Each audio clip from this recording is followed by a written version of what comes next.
दोस्तों, रात के अंधेरे में कभी किसी चीज़ का साया आपको महसूस हुआ है? एक ऐसी आवाज़ जो दिल धड़का दे, या एक ऐसी नज़र जो आपको घूर रही हो। मैं हूँ आयशा और आज मैं आपको अपनी ज़िंदगी का सबसे खौफनाक वाक़या सुनाने जा रही हूँ। एक ऐसी गुड़िया जिसका कोई नाम नहीं था, उसने हमेशा के लिए मेरी ज़िंदगी को बदल दिया। आप सबसे रिक्वेस्ट है, इस वीडियो को शुरू करने से पहले लाइक, शेयर और सब्सक्राइब कर दे। मैं हूँ आयशा, 16 साल की और लाहौर के अनारकली बाज़ार के करीब एक मोहल्ले में रहती हूँ, जहाँ पुरानी दुकानें और गलियाँ रात को खामोश और अंधेरी हो जाती हैं। एक दिन मैं पुरानी चीज़ों का अड्डा नाम की एक दुकान पर गई। वहाँ एक कॉर्नर पर पड़ी हुई मुझे एक गुड़िया दिखी जिसकी बड़ी बड़ी गोल गोल आंखें थी। उसे देखते ही मुझे वो बहुत अच्छी लगी और मेरा दिल किया ये पुराना खिलौना है, इसको मैं ख़रीद लेती हूँ। और अक्सर ये डॉल मुझे ख्वाब में आती थी। ये गुड़िया तकरीबन 1 फुट लंबी थी और उसकी आंखों में एक शरारती चमक थी, जैसे वो मुझे बुलाती हो। इसके बाजू पर एक पुराना सा टैग लटका हुआ था। उस टैग पे लिखा हुआ था, मुझे किसी ने नहीं बनाया। उसके ऊपर 50 रुपये का प्राइस टैग था। मैंने सोचा ये तो सस्ता है। मैंने धीमी आवाज़ में कहा, अपने बाल पीछे करते हुए। वहाँ की दुकानदार एक बूढ़ी औरत थी जिसकी आंखें धुंधली थी, मुझे घूर रही थी। इसे संभाल के रखना बेटी, उसने सिसकी हुई आवाज़ में बोला। ये गुड़िया ख़ास है और ख़तरनाक भी है।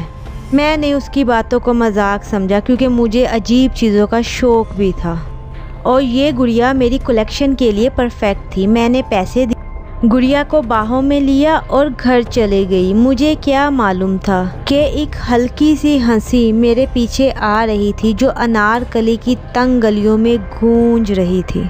उस रात मैंने गुड़िया को अपने बेड साइड टेबल पे रखा। चांद की रोशनी उसकी आंखों पे पड़ी और वो आंखें जैसे ज़िंदा हो गई। मेरा कमरा जो पोस्टर और झिलमिल लाइट से भरा हुआ था, इस डॉल के साथ और प्यारा लगने लगा। मैंने एक फ़ोटो खींच के इंस्टाग्राम पे डाली, लिखते हुए, नया दोस्त मिला है, ये गुड़िया कितनी प्यारी है। सुबह जब उठी तो मेरा फ़ोन ज़मीन पे पड़ा था, स्क्रीन टूटी हुई थी। मेरा इंस्टाग्राम पोस्ट गायब था और उसकी जगह एक धुंधली तस्वीर थी, मेरे सोते हुए की तस्वीर, जो रात में 3:30 पे अपलोड हुई थी। मैं डर के मारे बोली, ये क्या है यार। गुड़िया की तरफ देखते हुए उसकी आंखें मुझे घूर रही थी जैसे मुझे जानती हो। मैंने सोचा शायद मेरा फ़ोन ख़राब है और स्कूल चली है, लेकिन एक दिल में अजीब सी बेचैनी थी। मेरे दोस्त जैन ने मेरी परेशानी देखी। आयशा क्या बात है, भूत से मुलाकात हो गई है क्या? उसने मेरा मजाक उड़ाया और मुस्कुराता रहा। मैंने उससे झूठ बोला और मुस्कुराने की कोशिश की और बोला, बस फ़ोन में थोड़ा सा मसला है। अगली रात मेरे कमरे में अजीब सी सरगोशियाँ शुरू हुई। धीमी धीमी बच्चों की आवाज़ें आने लगी। मेरी धड़कन तेज़ हो गई। मैं उठी और फ़ौरन लाइट को जलाया। गुड़िया वहीं थी, लेकिन हवा अजीब सी थी और सरगोशियों की आवाज़ साफ आने लगी। मेरे साथ खेल आयशा। अचानक मैंने डर के पूछा, कौन बोल रहा है? और साथ ही खामोशी छा गई। लेकिन गुड़िया की आंखें चमक रही थी जैसे कोई रूह बसती हो। मैंने उसे उठाया और अलमारी में बंद कर दिया। उसके बाद सरगोशियाँ भी रुक गई और मेरी नींद भी ख़राब हो गई। आने वाले कुछ दिन मेरे और अजीब हो गए। मेरी चाबियाँ गायब हो गई और वो मेरे लोग ज्वेलरी बॉक्स में मिली। आईने पर छोटे छोटे चिपचिपे से निशान थे जो मेरे हाथों के नहीं लगते थे। रात को सरगोशियाँ वापस आई, जैसे कोई गाना गा रहा हो, आयशा आयशा क्यों नहीं खेलती मेरे साथ। मैंने अपने कमरे के बजाय सोफ़े पे सोना शुरू कर दिया। लेकिन एक सुबह गुड़िया वहाँ कॉफ़ी टेबल पर भी थी। उसकी मुस्कुराहट और बढ़ी। मेरे तो रंग उड़ गए, ये यहाँ कैसे आ गई। मैंने जैन को सब बताया, गुड़िया को एक मेटल के डब्बे में बंद करके। जैन ने जब देखा उसने बोला, ये तो सिर्फ एक गुड़िया है, लेकिन उसकी आवाज़ में एक डर था। जैन ने बोला, शायद तुम्हें इम्तिहान का स्ट्रेस है। मैंने उसे गुस्से में बोला, नहीं मुझे स्ट्रेस नहीं है, ये वाकई चीज़ हरकत करती है। हमने डब्बा खोला। गुड़िया का सर एक तरफ झुका हुआ था जैसे वो हमारी बातें सुन रही हो। जैन ने हैरानी से देखा और बोला, ये थोड़ी सी डरावनी लगती है।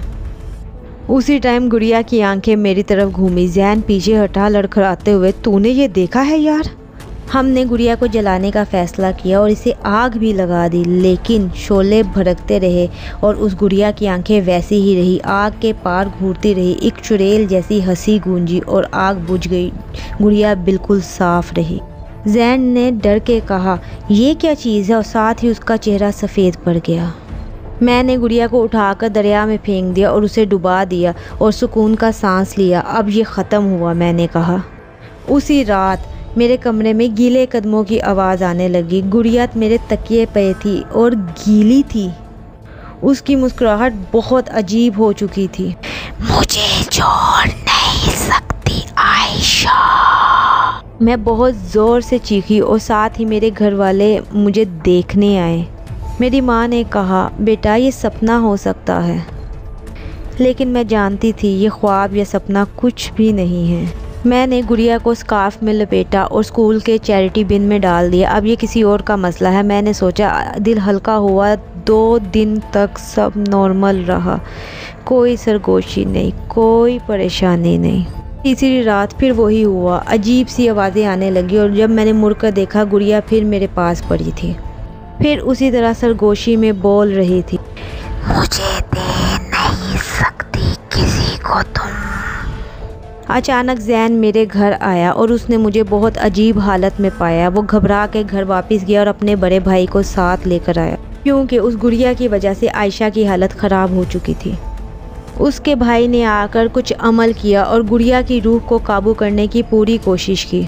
थोड़ी ही देर के बाद वो गुड़िया ढीली होना शुरू हो गई। उसकी आंखों से चीखता हुआ काला धुआं निकलना शुरू हो गया। हमने इसकी राख को इकट्ठा किया और पीपल के पेड़ के नीचे नमक के साथ दफन कर दिया। उमर ने बोला, अब ये ख़त्म है। मुझे खालीपन महसूस हुआ, जैसे मेरा कोई हिस्सा चला गया हो। कुछ हफ्ते गुजरने के बाद ज़िंदगी पुरसुकून हो गई, लेकिन कभी कभी ऐसा लगता था कोई साया मुझे घूर रहा है। मैं अनारकली की दुकानों से दूर रहने लगी और अपना इंस्टाग्राम भी डिलीट कर दिया। उस मुस्कुराहट का खौफ मेरे दिल में था। उसी दुकान से एक और गाहक गुड़िया खरीद रहा था और वो बुरी औरत उसे वही अल्फाज बोल रही थी, संभाल के रखना। वीडियो पसंद आती है लाइक शेयर और सब्सक्राइब ज़रूर कीजिएगा। अल्लाह हाफिज़।